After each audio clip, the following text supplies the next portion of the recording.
Panchavati form Shegaon इथे नवरात्र उपवास शिबिर सुरू आहे आणि हे साधक आहेत काही, ते आपला अनुभव सांगतील. सर, ताई नाव काय? मी विद्या साठे अकोल्यावरून आलेली आहे.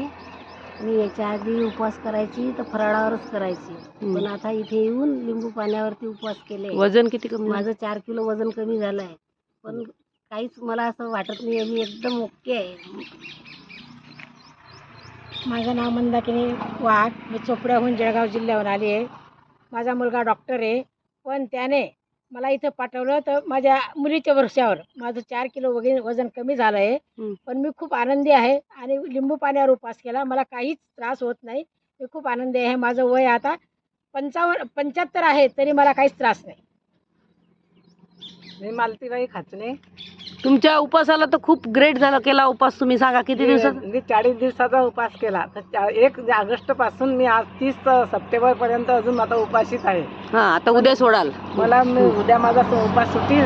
मी कच्चा परिपक्व आहार केला आणि माझं वजन सुद्धा 13 एप्रिल पासून 13 एप्रिलला माझं 65 किलो वजन होतं. आता माझं वजन 53 किलो झालं. 10 किलो कमी झालं. 10 किलो कमी झालं. मला खूप आनंद वाटत आहे. मी काहीच नाही, मी एवढे 2 महिने झाले अन्न नाही घेतलं, पण मला काही वाटत नाही, एकदम खुश आहे. रेखा मनोहर लावळे, अंबाशी खेड गावावरून आलेली आहे. मला तसा काही त्रास नाही, पण असं आधी एकदा 5 दिवसात शिबिर केले होते. इथे जयाताईच्या भरोशावर आली, एकटी झालेली आहे.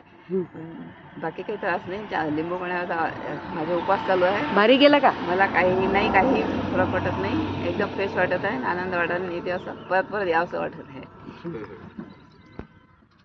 नाव सांगा. अन्नपूर्णा राऊत.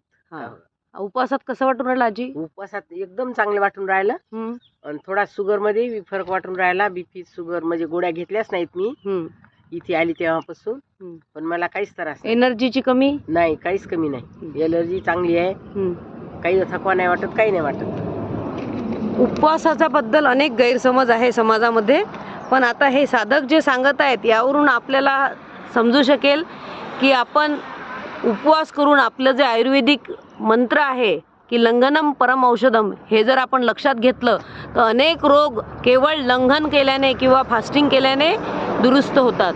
तरी याचा पंचवटी फार्म शेगाव येथे सर्वांनी एकदा तरी यावं आणि हे शिबिर करावं. धन्यवाद.